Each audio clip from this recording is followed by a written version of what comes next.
Из книги Абдурахмана Ахтарханова «Народоубийство в СССР. Убийство чечено-ингушского народа. Мюнхен. Свободный Кавказ. 1952 год». Глава 9. Прием чечено-ингушской делегации у Орджоникидзе. Вопли, страдания и протесты, возмущения в чечено-ингушском народе были настолько велики и настолько угрожающими для самого марионеточного правительства Чечено-Ингушской республики, что оно попыталось наконец довести до сведения ответственных представителей Центрального советского правительства истинное положение в Чечено-Ингушетии. Благоприятный случай представился, когда член Политбюро Серго Орджоникидзе весной 1935 года отдыхал на Северном Кавказе, на курорте в Пятигорске. На просьбу правительства Чечено-Ингушетии принять его представителей для собеседования Орджоникидзе ответил пригласительной телеграммой.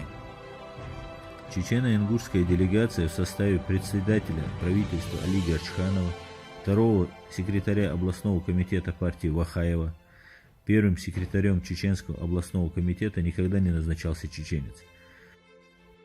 Членов правительства Гойгоева, Мехтиева, Акуева, старых партизан и соратников Орджоникидзе во время гражданской войны, Арцханова, Альберта Альбагачиева и еще нескольких стариков, бывших партизан, выехала в Пятигорск и была принята Орджоникидзе щедростью кавказского гостеприимства. Первое, что поразило даже самого Орджоникидзе, кавказца и знатока Чечено-Ингушетии, это отсутствие кинжалов у старых партизан. Ему объяснили, в чем дело. Чеченец без кинжала все равно, что европеец без галстука, сказал Орджоникидзе и обещал поговорить в Москве насчет этого головотяпского закона. С самого начала беседы Орджоникидзе предупредил своих посетителей, особенно старых партизан, что ему хочется знать истинную правду о причинах недовольства чечено-ингушского народа советской властью и о тех мерах, которые могли бы рекомендовать сами чечено-ингушские представители для устранения этих причин. Чечено-ингушские представители доложили Орджоникидзе обо всем самым подробным образом: о колхозах, машино-тракторных станциях, дорогах, школах, больницах, нефти, но только об одном, а именно о главном они не доложили Орджоникидзе – об НКВД. Конечно, чечено-ингушское правительство хорошо понимало, что в конечном счете все зло в НКВД и что, пока последний чекистский сержант стоит фактически выше чечено-ингушского премьер-министра, не может быть и речи о политическом оздоровлении атмосферы в Чечено-Ингушетии. Но говорить об этом они боялись, и вполне резонно. Орджоникидзе уедет себе в Москву, а они должны вернуться в распоряжение своего собственного НКВД. Кстати, из состава около 400 человек ответственных сотрудников Чечено-Ингушского НКВД чеченцев и ингушей было только 4 человека. С. Альбагачиев, У. Мазаев, И. Алиев, У. Эльмурзаев, а в войсках Чечено-Ингушского НКВД не было ни одного. Человек, который берет под сомнение непогрешимость НКВД, умирает в СССР скорой и неестественной смертью. Сообщение делегации, что после организации колхозов у чеченцев и ингушей отобраны их верховые кони, возмутило Орджоникидзе до крайности. «Вы переборщили, товарищи. Это прямо преступление отнимать у чеченцев и ингушей их верховых коней, ведь горцы тем и славились, что как джигитов их еще не превзошел ни один народ. Нет, товарищи, вы определенно переборщили», заключил свое замечание Орджоникидзе. «Таков общий закон для всего СССР», ответили ему. Однако Орджоникидзе обещал поговорить с хозяином в Москве и внести в ЦК и Совнарком ряд конкретных предложений для улучшения дела Чечено-Ингушетии. Через месяц после возвращения Орджоникидзе в Москву в центральной прессе появились два постановления. Одно Президиума ЦК СССР о том, что кинжалы разрешается носить там, где это является принадлежностью национального костюма. Другое ЦК ВКПБ и Совнаркома СССР как исключение из устава сельскохозяйственной артели колхоза Чечено-Ингушетии разрешается колхозникам иметь и содержать своих собственных верховых коней.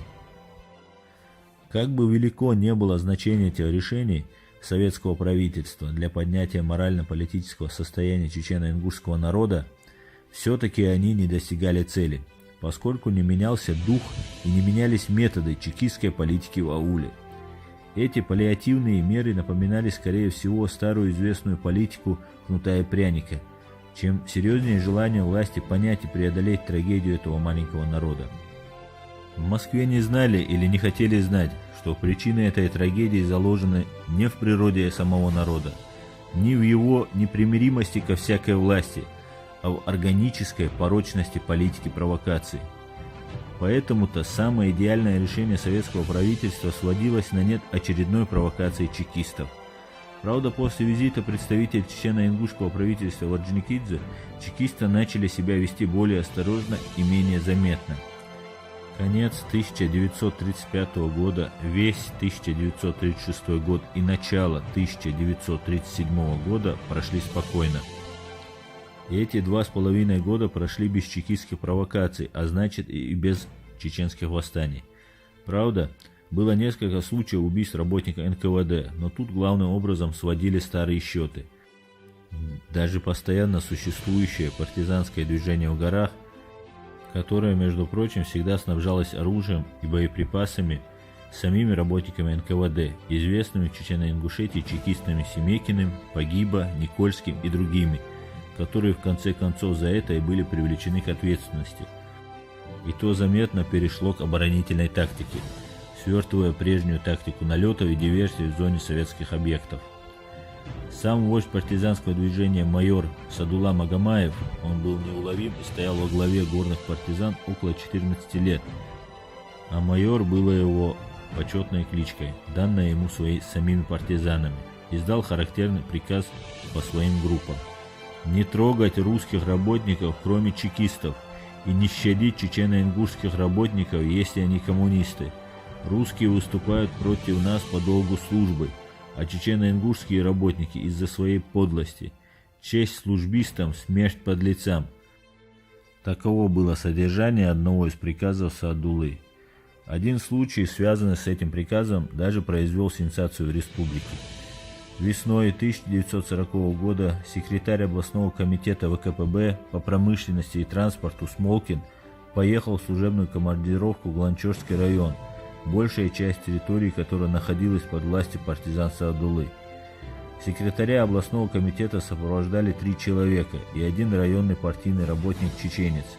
В лесу между Шалажами и Алхароем у перевала гор компания Самолкина оказалась в окружении партизан Саадуллы. Чекисты, быстро пронюхавшие, в чем дело, бросив своих лошадей, удрали в гущу леса. Растерявшийся Смолкин и его чеченский проводник были взяты в плен партизанами. Партизаны их обезоружили, забрали у них документы и повезли в партизанскую тюрьму в одном из партизанских сел. Ввиду важности пленных персон судил их сам майор. На этом суде Смолкин подтвердил данные из захваченных документов о том, что он является секретарем областного комитета партии, то есть вторым лицом в республике, и что он находится в командировке по исполнению воли партии и правительства.